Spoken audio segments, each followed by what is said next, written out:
उत्तर प्रदेश में पहली बार शाम को खुलेंगे स्कूल। कल मिशन चंद्रयान 3 की लैंडिंग का लाइव टेलीकास्ट होगा। कल शाम 5:15 बजे से 6:15 बजे तक सरकारी स्कूल खोले जाएंगे। कल शाम 5:30 बजे तक चंद्रयान 3 चंद्रमा की सतह पर उतरेगा और पीएम नरेंद्र मोदी का राष्ट्र के नाम पर संबोधन भी होगा। उस वक्त अपर राज्य परियोजना निदेशक की ओर से आदेश जारी किया गया है। प्रधानाचार्यों को जरूरी तैयारी पूरी करने के निर्देश भी दिए गए हैं। तो कल यूपी में पहली बार शाम को स्कूल खुलेंगे और आपको पता है कि इसकी खास वजह क्या है। इसकी खास वजह यह है कि कल चंद्रयान 3 की लैंडिंग होनी है और इस लैंडिंग को दिखाने के लिए बच्चों को स्कूल बुलाया जाएगा। चलिए आगे बढ़ रहे हैं। यूपी कैबिनेट की बैठक संपन्न। सीएम योगी की अध्यक्षता में हुई कैबिनेट बैठक। यूपी कैबिनेट की बैठक के बाद ब्रीफिंग। 25 प्रस्ताव पर चर्चा के बाद 23 प्रस्ताव हुए पास। जल निगम में रिक्त पदों पर भर्तियां होंगी। सुरेश खन्ना यूपी चयन सेवा आयोग से पदों पर भर्तियां।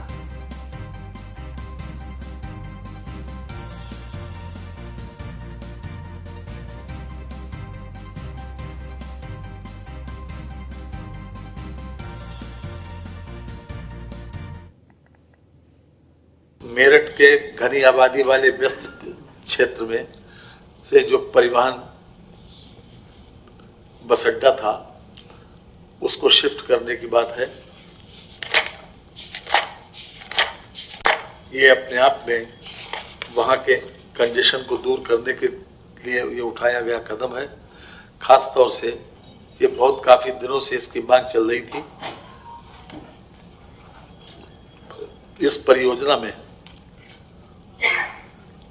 भारत सरकार 5872 करोड़ रुपए, दिल्ली सरकार द्वारा 1180 करोड़ रुपए और उत्तर प्रदेश सरकार द्वारा 6048 करोड़ रुपए का व्यवहार बेबहन किया जाना है। इसमें इसके अतिरिक्त और राज्य सरकार पर कोई बहन व्यवहार नहीं आएगा। मेरठ शहर के अंदर बसों का आवागमन न होने से शहर को प्रदूषण में भारी यातायात दबाव के कारण लगने वाले ट्रैफिक जाम से मुक्ति मिलेगी। साथ ही आम जनता को बेहतर यातायात सुविधा भी उपलब्ध होगी। 2024 लोकसभा चुनाव से पहले बीजेपी की बड़ी तैयारी। बीजेपी का वोटर चेतना अभियान प्रशिक्षण कार्यशाला की शुरुआत। लखनऊ बीजेपी कार्यालय में चल रही कार्यशाला संपन्न। महामंत्री दुष्यंत गौतम कार्यशाला में रहे मौजूद। यूपी बीजेपी अध्यक्ष भूपेंद्र सिंह चौधरी भी मौजूद रहे। कार्यकर्ताओं को जीत का मंत्र दिया गया है। हर विधानसभा में 10,000 वोटर जोड़ने का टारगेट है। वोटर को गाइड करने के लिए हर विधानसभा में टीम बनाई जाएगी। मंडल और बूथ स्तर पर चलेगा अभियान। विधानसभा से बूथ तक बनाई जाएगी टीम। एक टीम में 5-5 सदस्य शामिल होंगे। नए वोटर बनाने में मदद करेगी बीजेपी। सभी जिलों के प्रभारी अध्यक्ष जिला मतदाता सूची प्रमुख बैठकों में हुए शामिल और मिशन 2024 के लिए बीजेपी ने अपनी कमर कस ली है। बीजेपी मुख्यालय में बीजेपी का वोटर चेतना अभियान प्रशिक्षण कार्यशाला का हुआ आयोजन, जिसे लेकर बीजेपी प्रदेश महामंत्री अनूप गुप्ता ने क्या कुछ कहा है आपको सुनवाते हैं। चेतना अभियान के बारे में आपको स्पष्ट कर दूं, भारतीय जनता पार्टी देश के लोकतंत्र में विश्वास करती है और जहां लोकतंत्र की बात आती है वहां मतदान एक महत्वपूर्ण प्रक्रिया होती है लोकतंत्र की। और मतदान की महत्वपूर्ण प्रक्रिया में भाग लेने के लिए किसी भी नागरिक को मतदाता होना महत्वपूर्ण है। और मतदाता तभी होगा जब वो मतदाता सूची में अपना नाम बढ़वाने का काम करेगा। और इसलिए जो चुनाव आयोग के द्वारा मतदाता सूची के पुनरीक्षण का अभियान चलाया जा रहा है, उसमें भारतीय जनता पार्टी मदद करने के लिए अपने प्रत्येक कार्यकर्ता को जुटाने के लिए वोटर चेतना अभियान चलाने जा रही है। चेतना लखनऊ से अगली बड़ी खबर। सपा कार्यालय में अल्पसंख्यक सभा की बैठक हुई। सपा अध्यक्ष अखिलेश यादव की अध्यक्षता में बैठक हुई। अल्पसंख्यक सभा के नेता और पदाधिकारी रहे मौजूद। लोकसभा चुनाव की तैयारियों को लेकर हुई चर्चा। सपा अध्यक्ष अखिलेश यादव की अध्यक्षता में हुई बैठक। अल्पसंख्यक सभा के नेता और पदाधिकारी रहे मौजूद। लोकसभा चुनाव की तैयारियों को लेकर हुई चर्चा। अल्पसंख्यक सभा की बैठक के बाद सपा सांसद एसटी हसन ने क्या कुछ कहा आपको सुनवाते हैं। गंगा जमनी तहजीब, प्यार, मोहब्बत को हमें हर हालत में हर कुर्बानी देकर बरकरार रखना है। नफरतों की सौदागरी करके सिंहासन हासिल करने वालों को सबको नकारना है। हम सब मिलकर हम जैसे हमेशा से रहते आए थे, आज भी उसी तरह से रहते हुए प्यार मोहब्बत से हिंदू मुस्लिम इतिहास से देश को आगे बढ़ाना। ये वो लोग हैं जिन्होंने दलितों को, अल्पसंख्यकों को हमेशा जूते की नोक पे रखा है। अगर जूता भी मार रहे हैं तो वो यही उनकी तो नेचर ही यही है। यूपी उत्तराखंड के पूर्व राज्यपाल और कांग्रेस नेता अजीज कुरैशी ने मंच से बोलते हुए एक विवादित बयान दिया। उन्होंने कहा कि कांग्रेस के कुछ लोग हिंदुत्व की धार्मिक यात्राओं की बात करते हैं, जय गंगा मैया की, जय नर्मदा मैया की नारेबाजी करते हैं। बड़े शर्म की बात है, डूब मरने की बात है। उन्होंने कहा कि मुझे कांग्रेस से निकालना हो तो निकाल देना, लेकिन पार्टी दफ्तर में मूर्तियां बिठाना डूब मरने की बात है। अजीज कुरैशी ने आगे कहा कि मुझे कोई डर नहीं, निकाल देना पार्टी से। नेहरू के वारिस कांग्रेस के लोग आज धार्मिक यात्राएं निकालते हैं, गंगा मैया की जय बोलते हैं, गर्व से कहो मैं हिंदू हूं, पीसीसी के दफ्तर में मूर्तियां बिठाते हैं। ये डूब मरने की बात है। आपको बता दें कि पूर्व राज्यपाल विदिशा के लटेरी में 20 अगस्त को पूर्व प्रधानमंत्री राजीव गांधी के जन्मदिन पर अल्पसंख्यक सम्मेलन को संबोधित करते हुए उन्होंने ये बयान दिया। यात्राओं की जय गंगा मैया, जय नर्मदा मैया, ये शर्म की बात है। मुझे कोई डर नहीं कहना है, निकाल देना पड़ेगा। धार्मिक यात्राएं निकालते हैं, जय बोलते हैं, मैं गर्व से कहो मैं हिंदू हूँ बोलते हैं, हमारे पीसीसी के दफ्तर में मूर्ति उठाते हैं। डूब मरने की बात है, डूब मरने की बात है। और ये हिंदुस्तान का जवान बर्दाश्त नहीं करेगा। यहाँ भूख, बेरोजगारी, बीमारी, फकागरस्ती, भैंस कशी, असली लड़ाई उसकी लड़ाई। हिंदू लेकिन जब पानी से गुजर जाएगा तो मुसलमान ने हाथों में रूमाल नहीं पहन रखी है, तलवार भाई तलवार से पकड़ रखी है। 22 करोड़ लोगों में अगर करोड़ लोग मर जाए कोई। पूर्व राज्यपाल अजीज कुरैशी के बयान पर वाराणसी के संत समाज ने नाराजगी जताई। अजीज कुरैशी के बयान पर स्वामी जितेंद्रानंद सरस्वती ने कहा कि जिस भाषा का प्रयोग अजीज कुरैशी ने किया है वो भारत के सभ्य समाज में स्वीकार नहीं किया जा सकता। इसके साथ ही स्वामी जितेंद्रानंद सरस्वती ने कहा कि भारत सरकार को अजीज कुरैशी पर देशद्रोह और दंगा फैलाने के मामले में तुरंत गिरफ्तारी करनी चाहिए।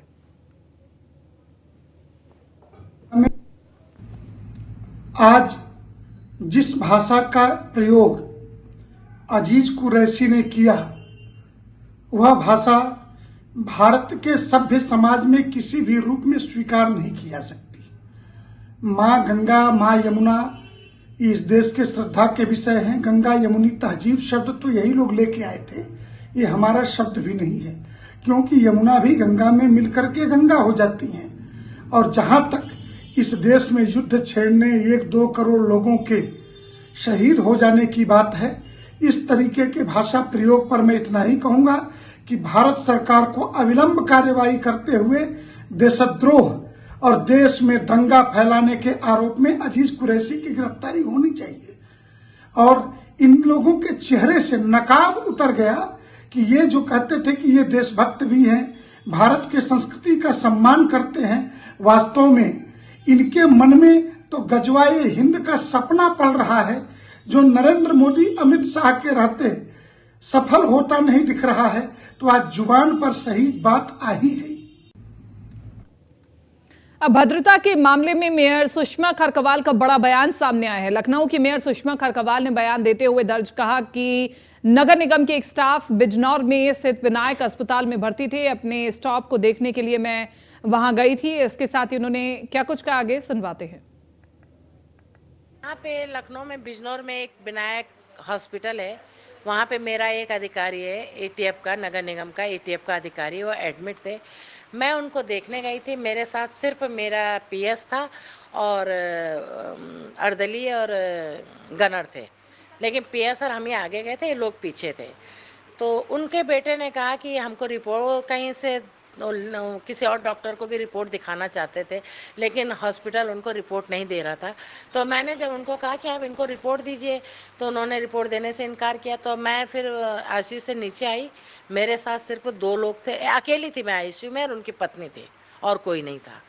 जो कि उनका वहाँ पे कैमरा लगा है, कैमरे की फुटेज है, मैं भी को फुटेज मंगवाना चाहती हूँ, क्योंकि मुझ पे अमर उजाला ने कहा है कि 50 लोगों को लेके गई है और भीड़ करके अंदर जूते पहन के अंदर गई है। तो मैंने आज ही अपने जोनल अधिकारी को कहा कि आप लिखा पढ़ी में उनसे कैमरे की फुटेज ले लीजिए कि मेरे साथ कितने लोग थे और मैंने जूते पहने थे कि नहीं। ये सारा फुटेज में स्पष्ट हो जाएगा, क्योंकि ये पत्रकारों को तो आरोप लगाना आसान है कि आरोप लगा दो और कह दो कि ये हुआ, ताकि हम उनके पास गिड़गिड़ाएं, लेकिन ये साबित करें कि मेरे साथ संख्या कितनी थी और मैंने जूते पहने थे कि नहीं पहने थे, क्योंकि हॉस्पिटल का ही कैमरा है तो उस कैमरे में सब कुछ स्पष्ट है। उसके बाद मैं नीचे गई, उन्हीं के एक स्टाफ मेरे आगे थे, उसके पीछे मेरा पीएस था और पीएस के पीछे मैं थी।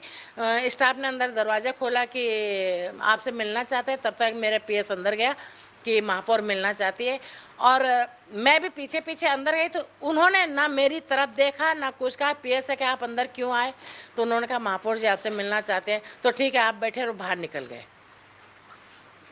इस तरीके से धमकी दी। तो आगे की जो जायज़ होगा कार्रवाई है। सबसे पहले कार्रवाई है कि कैमरे की फुटेज मुझे चाहिए आज की डेट में। मैंने अपने अधिकारी को कह दिया कि कैमरे की फुटेज चाहिए। कैमरा उनका है, मेरा तो है नहीं। कट पीट करेंगी तो मैं तो नहीं करूँगी, करेंगे वही। मैं पहले सबसे पहले ये साबित करूँगी कि मेरे साथ कितने लोग थे और क्या मैं जूतों से गई हूँ अंदर। ये उन्हीं के कैमरे में पूरी फुटेज होगी। अभी मैंने भेज दिया अधिकारी। मेरठ में कंकरखेड़ा की नेशनल हाईवे नंबर 58 पर लगातार अतिक्रमण किए जाने की खबर शासन प्रशासन को मिल रही थी, जिसके बाद अतिक्रमण करने वालों पर कार्रवाई की गई। आपको बता दें कि कंकरखेड़ा में विकास प्राधिकरण ने 1000 वर्ग मीटर अवैध निर्माण पर बुलडोजर चलाया है। अधिकारियों के बुलडोजर के साथ मौके पर पहुंचते ही हड़कंप मच गया। हालांकि इस दौरान स्थानीय लोगों ने हल्का विरोध में भी किया, लेकिन कंकरखेड़ा थाना पुलिस की मौजूदगी में लोगों की एक नहीं चली।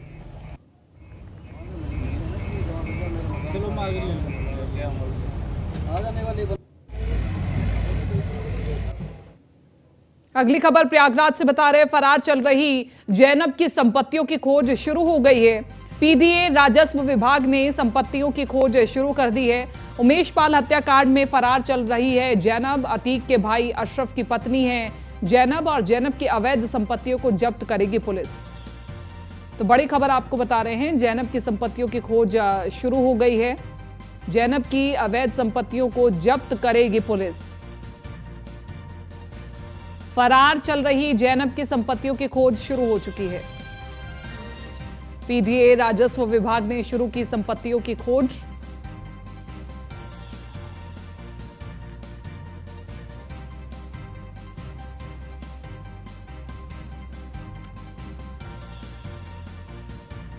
अवैध संपत्तियों को जब्त करेगी पुलिस।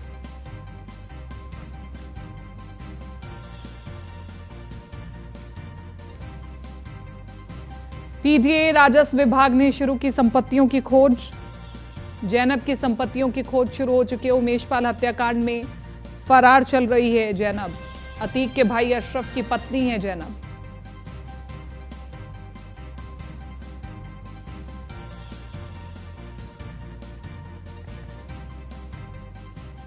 उत्तर प्रदेश के नवनियुक्त प्रदेश अध्यक्ष अजय राय 24 अगस्त को पार्टी मुख्यालय लखनऊ में पदभार ग्रहण करेंगे। पदभार ग्रहण समारोह संगठन से जुड़े सभी लोगों को 24 अगस्त की सुबह 10 बजे तक पार्टी मुख्यालय में हाजिर रहने का निर्देश दिया गया है। कांग्रेस महासचिव प्रशासन प्रभारी दिनेश कुमार सिंह की तरफ से जारी आदेश में कहा गया है कि नए प्रदेश अध्यक्ष का हर्षोल्लास के साथ स्वागत किया जाएगा।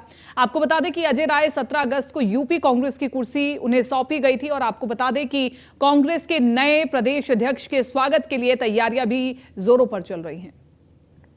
उत्तर प्रदेश कांग्रेस में नए प्रदेश अध्यक्ष बनने के बाद से तैयारियां लगभग जोरों पे हैं, यानी कि नवनिर्वाचित प्रदेश अध्यक्ष अजय राय के स्वागत को लेकर के कांग्रेस प्रदेश कार्यालय में तैयारियां बड़े जोरों शोरों से चल रही हैं। तस्वीरें दिखाना चाहेंगे किस तरीके से यहां पे मतगणना चल रही है, तैयारियां चल रही हैं, यानी कि अपने अपने पदाधिकारियों को जिस तरीके से अवगत कराया गया है कि 24 तारीख को प्रदेश अध्यक्ष का यहाँ स्वागत होना है। यानी प्रदेश अध्यक्ष के स्वागत को लेकर के जिस तरीके से प्रदेश कार्यालय में यहाँ तैयारियां चल रही हैं, इसको लेकर के लगभग 4000 लोगों को फोन किया गया, यानी कि जो पदाधिकारी हैं उनको बुलाया गया है। इसके साथ ही साथ में जो पहले विधानसभा चुनाव के सदस्य रहे हैं या फिर उम्मीदवार रहे हैं उनको बुलाया गया है।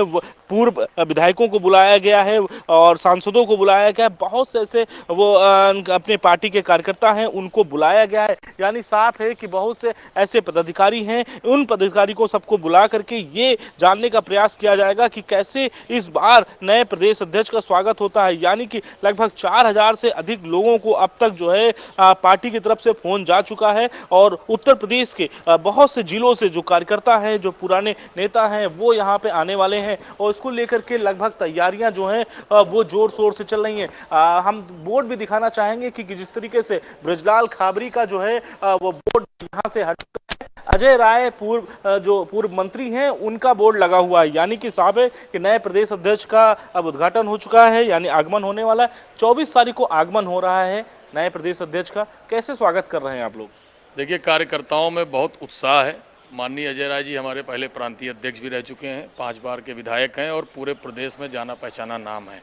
पार्टी मानस के नेता हैं, किसी जाति विशेष के नेता नहीं हैं। और जहाँ तक मुझे लगता है, जहाँ तक मेरी अपनी समझ है कि लगातार बदलाव होते रहते हैं, उसी प्रक्रिया के तहत अब अजय राय जी को अध्यक्ष बनाया गया है और पूरे प्रदेश में हर समाज के हर वर्ग के लोग इनके नेतृत्व में जुड़कर काम करेंगे। नए नवनिर्वाचित प्रदेश अध्यक्ष हैं, उनके आगमन को लेकर के कांग्रेस पार्टी की तरफ से तैयारियां जोरों पे चल रही हैं। अपने उन बड़े नेताओं को आमंत्रित कर रही है, उनको बुला रही है, जो कभी पार्टी के लिए काम किया करते थे, कभी पार्टी के लिए साथ थे, उन लोगों को बुला रही है। इसके साथ ही साथ में जो उनके वर्तमान में जो उनके अपने विधायक हैं उनको बुलाया जाएगा। साथ ही साथ में जो कांग्रेस के जो पुराने कार्यकर्ता हैं, कहीं ना कहीं दूर थे, उन सभी को बुला करके कांग्रेस पार्टी एक लोकसभा चुनाव से पहले एक बड़ा संदेश देना चाहती है। और साथ ही साथ में लखनऊ की सड़कों पर भी बहुत ज्यादा जगह जगह पे होल्डिंग और बैनर लगाए जा रहे हैं। कैमरामैन अमित सहानी के साथ मैं संदीप मिश्रा, न्यूज़ 1 इंडिया। खबर कानपुर से है, जहां पुलिस एस्कॉर्ट का लोगो लगी गाड़ी चलाते नाबालिग का वीडियो वायरल हुआ है, मीडिया पर वायरल हो रहा है। फिलहाल यहां पर एक छोटे से ब्रेक के लिए रुक रहा है, जल्द हाजिर होंगे।